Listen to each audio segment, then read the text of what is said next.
Hello, જય માતાજી, જય શ્રી કૃષ્ણ।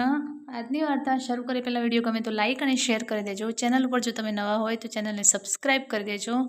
તો ચલો શરૂ કરીએ આજની વાર્તા, પ્રેમની વાણી। રાત હતી કે વીતવાનું નામ જ નહોતી લેતી। સફળતા અને નિષ્ફળતાની આશા નિરાશા વચ્ચે બંધાના મનમાં એક તોફાન ઉમટ્યું હતું। ઓપરેશન થિયેટરનો ટમટમ થતો બલ્બ ક્યારેક શંકાઓ વધારી દેતો તો ક્યારેક આશ્વાસનો આપતો હોય તેવું લાગતું હતું। નર્સોના પગનો અવાજ હૃદયના ધબકારા વધારી દેતો। નવીન બેચેનીમાં આમ તેમ આંટા મારી રહ્યો હતો। હોસ્પિટલમાં આ માળ પર સુનકાર છવાયેલો હતો। નવીન કેટલાક ગંભીર દર્દીઓના સગા સ્નેહીઓના ઉદાસ ચહેરા પર નજર નાખતો, પછી સામે બેઠેલી પોતાની મમ્મીને ધ્યાનથી જોતો અને અનુમાન કરતો કે શું મમ્મી ખરેખર પરેશાન છે। અંદર આઈસીયુમાં નવીનની પત્ની સુજાતા જીવન મરણ વચ્ચે ઝોલા ખાઈ રહી હતી।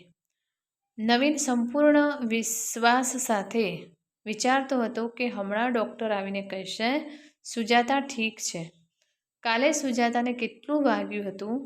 નવીન, સુજાતા અને તેમના બે સંતાન દિવ્યાંશુ અને દગ્વિયા પિકનિકથી પાછા ફરી રહ્યા હતા। કાર નવીન ચલાવી રહ્યો હતો। સામેથી આવી રહેલી ટ્રક સુજાતા તરફની બારીમાં જોરદાર ટક્કર મારી। નવીન અને પાછળ બેઠેલા બાળકો તો બચી ગયા, પણ સુજાતાને ગંભીર ઈજા થઈ। તેનું માથું પણ ફાટી ગયું હતું। કાર પણ ખરાબ રીતે નુકસાન પામી હતી। નવીન કોઈની લિફ્ટ મેળવીને ઘાયલ સુજાતા અને બાળકોને લઈને અહીં પહોંચી ગયો હતો। નવીને ફોન પર પોતાના બંને ભાઈ વિનય અને નીરજને જાણ કરી હતી। તેઓ તેના ત્યાં પહોંચતા પહેલાં જ મમ્મી સાથે પહોંચી ગયા હતા। વિનયની અહીં કેટલાક ડૉક્ટર સાથે ઓળખાણ હતી, એટલે સારવાર ચાલુ કરવામાં કોઈ અડચણ નહોતી આવી। નવીને સુજાતા માટે પોતાના બંને ભાઈઓની બેચેની પણ જોઈ તેને લાગ્યું માત્ર મમ્મીને જ આટલા વર્ષોમાં સુજાતા માટે લાગણી ન થઈ। તે પોતાની ધર્મપત્નીને યાદ કરીને થાકેલો જેવો ખુરશી પર બેઠો તો લાગ્યું જાણે સુજાતા તેની સામે સ્મિત રેલાવતી સાક્ષાત ઊભી થઈ ગઈ છે। તરત આંખો બંધ કરી લીધી, જેથી ક્યાંક તેનો ચહેરો આંખો સામેથી ગાયબ ન થઈ જાય। નવીને જેવી આંખો બંધ કરી કે ભૂતકાળ યાદો માનસપટ પર છવાઈ ગઈ। 20 વર્ષ પહેલાં નવીન અને સુજાતા એક જ કોલેજમાં અભ્યાસ કરતા હતા। બંનેની મિત્રતા ક્યારે પ્રેમમાં પરિણમી તેમને ખબર જ ન પડી। અભ્યાસ પૂરો કર્યા પછી જ્યારે તેમને સારી નોકરી મળી ગઈ ત્યારે તેમણે લગ્ન કરવાનો નિર્ણય કર્યો। સુજાતાના મમ્મી પપ્પાને મળીને નવીનને ઘણું સારું લાગ્યું હતું। તેઓ આ લગ્ન માટે તૈયાર હતા, પણ ખરી સમસ્યા નવીનને પોતાની મમ્મી વસુંધાની હતી, જે જાણતો હતો કે તેની જૂનવાણી વિચારોવાળી મમ્મી એક જ્ઞાતિની યુવતી સાથે તેના લગ્ન ક્યારેય નહીં થવા દે। તેના બંને ભાઈ સુજાતાને મળી ચૂક્યા હતા અને બંને સાથે સુજાતાની સારી મિત્રતા પણ થઈ ગઈ હતી। જ્યારે નવીને ઘરમાં સુજાતા વિશે કહ્યું તો વસુંધાએ તોફાન મચાવી દીધું। નવીનના પિતા હયાત નહોતા। વસુંધા બૂમો પાડવા લાગી, શું આટલી મહેનતથી તમને ત્રણેયને ઉછેરીને આ દિવસો જોવા માટે મોટા કર્યા છે કે એક પર જ્ઞાતિની છોકરી વહુ બનીને આ ઘરમાં આવે? આ ક્યારેય નહીં બને। થોડા દિવસો સુધી ઘરમાં સુનકાર છવાયેલો રહ્યો। નવીન મમ્મીને મનાવવાનો પ્રયત્ન કરતો રહ્યો, પણ જ્યારે તે ન તૈયાર થઈ તો તેમણે કોર્ટ મેરેજ કરી લીધા। નવીનની યાદ આવી રહ્યો તે દિવસ જ્યારે તે પહેલી વાર સુજાતાને લઈને ઘરે પહોંચ્યો તો મમ્મીએ કેટલી ગુસ્સાભરી નજરે તેને જોઈ હતી અને પોતાના રૂમમાં જઈને દરવાજો બંધ કરી લીધો। કલાકો પછી નીકળી હતી અને જ્યારે તે નીકળી, સુજાતાએ પોતાના બંને દિયરોને પૂછીને જમવાનું બનાવી લીધું હતું। આ હતો સાસરીમાં સુજાતાનો પહેલો દિવસ। નીરજે જબરજસ્તી વસુંધાને ખાવાનું ખવડાવ્યું હતું। નવીન મૂક પ્રેક્ષક બની રહ્યો હતો। રાત્રે સુજાતા સૂવા આવી તો તેના ચહેરા પર અપમાન અને થાકના મિશ્રિત ભાવ જોઈને નવીનનું હૃદય ભરાઈ આવ્યું હતું અને પછી તેણે તેને પોતાના આલિંગનમાં લઈ લીધી હતી. નવીન અને સુજાતા બંને વસુંધરા સાથે સમય વિતાવવા માટે ઓફિસમાંથી રજાઓ લીધી હતી. તે બંને આખો દિવસ વસુંધરાનું મૂડ ઠીક કરવાનો પ્રયત્ન કરતા પણ સફળ ન થતા. જ્યારે સુજાતા ગર્ભવતી થઈ તો વસુંધરાએ જાહેર કરી દીધું, મારી પાસે કોઈ આશા ન રાખતી. નોકરી છોડ અને તારી ગૃહસ્થથી સંભાળ. આ સુજાતા જ હતી જેણે માત્ર મમ્મીને ખુશ કરવા માટે નોકરી છોડી દીધી હતી. માથા પરની જવાબદારીઓ ઓછી તો થઈ પણ ખતમ ન થઈ. દિવ્યાંશુનો જન્મ થયો ત્યારે વિનયને પણ નોકરી મળી ગઈ. વસુંધરા દિવસ રાત કહેતી, આ વખતે મારી જ્ઞાતિની વહુ લાવીશ તો મનને થોડી શાંતિ મળે. સુજાતાને પોતાનું અપમાન થતું લાગતું. નવીન જોતો સુજાતાના મમ્મીને એક પણ અપશબ્દ ન કહેતી. વસુંધરાએ ઘણી તપાસ કરીને પોતાની પસંદની નીતા સાથે વિનયના લગ્ન કરાવ્યા. નીતાને વસુંધરા પહેલા દિવસથી જ માથે ચડાવી લીધી. સુજાતા મૌન બનીને જોતી રહી હતી. નીતા પણ નોકરિયાત હતી. રજાઓ પૂરી થતાં તે ઓફિસ માટે તૈયાર થવા લાગી તો વસુંધરાએ તેની ખૂબ મદદ કરી.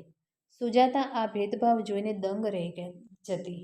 થોડા દિવસો પછી નીરજે પણ નોકરી મળતા સુધા સાથે પ્રેમ લગ્ન કરી લીધા. પણ સુધા વસુંધરાની જ્ઞાતિ ધર્મની કસોટીમાં પાર ઉતરતી હતી એટલે તે સુધાથી પણ ખુશ હતી. આટલા વર્ષોમાં નવીને ક્યારેય મમ્મીને સુજાતા સાથે બરાબર વાત કરતા જોઈ ન હતી. દિવ્યા જન્મે ત્યારે નવીને સુજાતાને એમ વિચારીને તેના પિયર રહેવા મોકલી દીધી કે તેને ત્યાં શાંતિ અને આરામ મળશે. નવીન દરરોજ ઓફિસથી સુજાતા એ બાળકોને મળવા પહોંચી જતો અને ડિનર લઈને જ આવતો હતો. ઘરે આવીને જોતો કે મમ્મી રસોડામાં વ્યસ્ત રહેતી.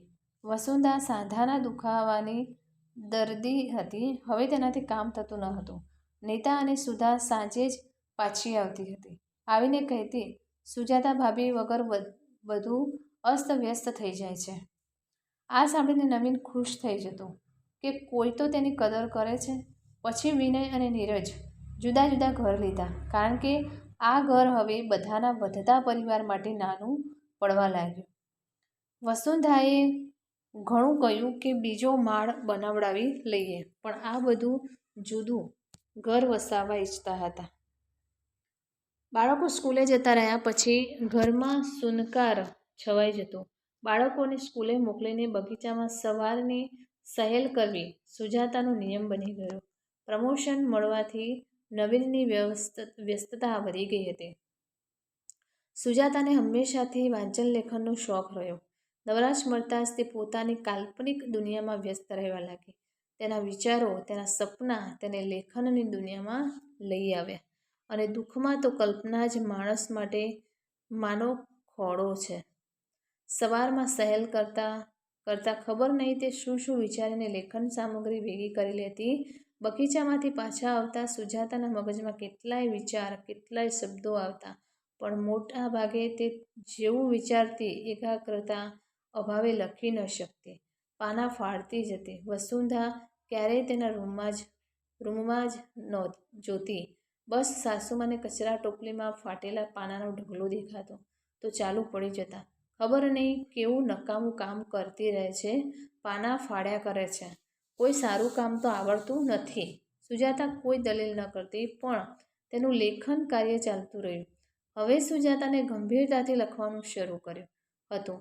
આ સમય તેની સામે હતો. વર્ષોથી મળતો વસુંધરા પાસેથી મહેણાનો સિલસિલો, અવિશ્વાસ અને તૂટતી હિંમત કારણ કે તે ખેદ સાથે પાછી આવતી રચનાઓનો સમયગાળો હતો. પાછી આવેલી વાર્તા તેને બેચેન કરી મૂકતી. તેની પાછી આવેલી રચનાઓને જોઈને વસુંધરાના મહેણા વધી જતા. સમય પણ બગાડ્યો અને લે હવે રાખ તારી પાસે, લખવામાં નહીં, બાળકોને ભણવામાં ધ્યાન આપ. સુજાતાને રડવું આવી જતું. વિચારતી, હવે તે નહીં લખે ત્યારે દિલ બોલી ઉઠતું કે ગભરાવાનું નથી કે નથી હારવાનું. મહેનતનું ફળ જરૂર મળે છે અને તે ફરી લખવા બેસી જતી. ધીમે ધીમે તેની વાર્તાઓ છપાવા લાગી. સુજાતાને નવીનનો પૂરો સહકાર હતો. તે લખતી હોય ત્યારે નવીન ક્યારેય તેને ડિસ્ટર્બ ન કરતો. બાળકો પણ શાંતિથી પોતાનું કામ કરતા રહેતા. હવે સુજાતાને નામ, કીર્તિ, મહત્વ, પૈસા મળવા લાગ્યા. તેને કેટલાક પુરસ્કાર પણ મળ્યા. તે વસુંધરાને પગે લાગતી તો તે ગુસ્સે થઈને જતી રહેતી. સુજાતા પોતાના શહેરમાં સન્માનીય હસ્તી બની ગઈ હતી. તેને કેટલાય શૈક્ષણિક સાંસ્કૃતિક કાર્યક્રમોમાં ખાસ મહેમાન તરીકે બોલાવવામાં આવતી. વસુંધરાની સખીઓ, પડોશણો બધા તેની સામે સુજાતાના સદ્ગુણોની વાહ કરતી. નવીન, તમારી પત્ની હવે ભયમુક્ત છે.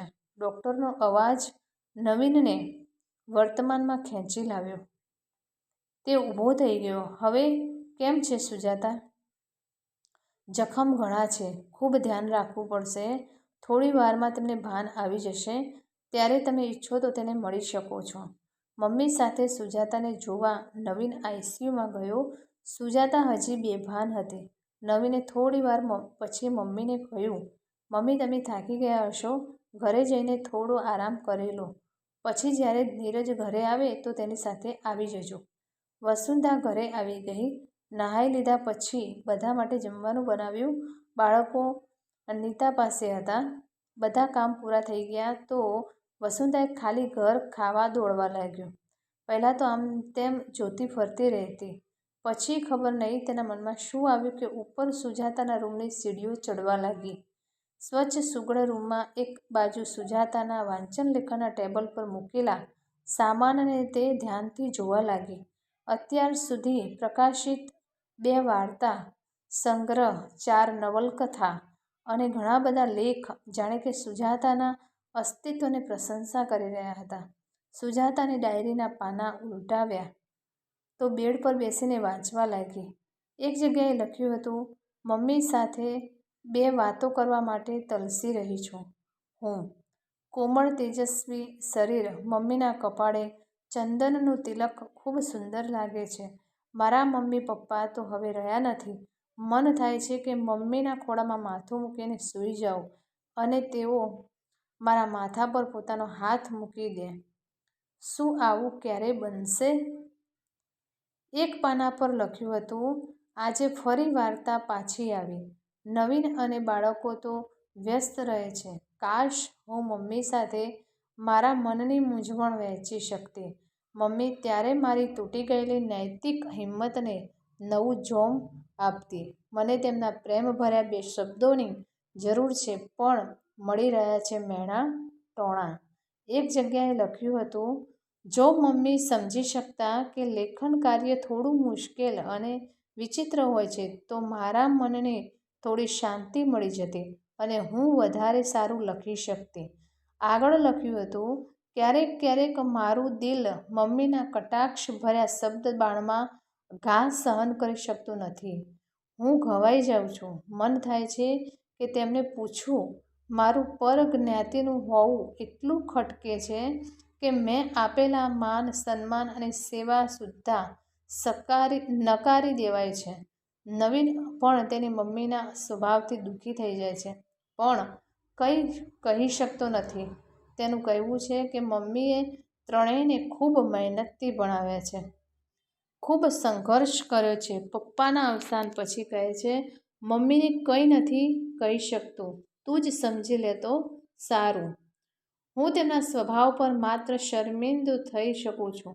અપમાનની પીડાનો અગાધ સાગર ક્યારેક ક્યારેક મારી આંખોમાંથી આંસુ બનીને વહે છે. એક જગ્યાએ લખ્યું હતું, મારી એક પણ વાર્તા મમ્મીએ નથી વાંચી. જે વાર્તા માટે મને પ્રથમ પુરસ્કાર મળ્યો તે મમ્મીએ પણ વાંચી હોત તો કેવું સારું. વસુંધરાના સ્વભાવથી દુઃખી સુજાતાના મનમાં ધરબાયેલી આટલા વર્ષોની વેદના જાણે ડાયરીના પાને પાને વરસી રહી હતી. વસુંધરાએ થોડા બીજા પાના પલટાવ્યા. લખ્યું હતું, દરેક તહેવાર પરની નીતા અને સુધા સાથે મમ્મીનું વર્તન જુદું હોય છે. મારી સાથે જુદું. કેટલીય રસમોમાં, આજે પણ કેટલાય આયોજનોમાં હું ખૂણામાં ઊભી રહી જાઉં છું. મમ્મીની આંખોમાં તો ક્ષમા હોય છે. મને મનમાં વહાલ વાંચતા વાંચતા વસુંધાની આંખોમાં જાણે અશ્રુઓનું પૂર આવ્યું. તેનું મન આત્મગ્લાનિથી ભરાઈ ગયું. પછી વિચારવા લાગી કે અમે સ્ત્રીઓ જ સ્ત્રીઓની દુશ્મન કેમ બની જઈએ છીએ? તે કેવી રીતે આટલી નિષ્ઠુર અને અસંવેદનશીલ બની ગઈ? આ શું કરી નાખ્યું તેણે? પોતાના જ વહુ દીકરાના જીવનમાં અશાંતિનું કારણ તે પોતે બની. ના તે પોતાની વહુની પ્રતિભાને તૂટવા નહીં દે. આજે આ મુકદ્દમો તેના મનની અદાલતમાં આવ્યો અને તેણે ચુકાદો સંભળાવવાનો છે. ભૂલી જશે નાત જાતને, યાદ રાખશે માત્ર પોતાની ગુણિયલ વહુના ગુણો અને મધુર સ્વભાવને. વસુંધાના દિલમાં પ્રેમ ઉદારતાનું પૂર ઉમટ્યું. વર્ષોથી જામેલ જ્ઞાતિધર્મના ભેદભાવનું ધુમ્મસ પ્રેમની ગરમીથી વરસવા લાગ્યું. તો મિત્રો, ખરેખર બહુ સરસ કહાની હતી. તો કેવી લાગી તે કોમેન્ટમાં જરૂર જણાવશો. અને વિડીયો પસંદ આવ્યો હોય તો લાઈક, શેર અને સબસ્ક્રાઈબ કરી દેજો. ફરીથી મળીશું આવી જ એક નવી વાર્તા સાથે. ત્યાં સુધી નમસ્તે, જય માતાજી, જય Shri Krishna, Har Har Mahadev. Thanks for watching.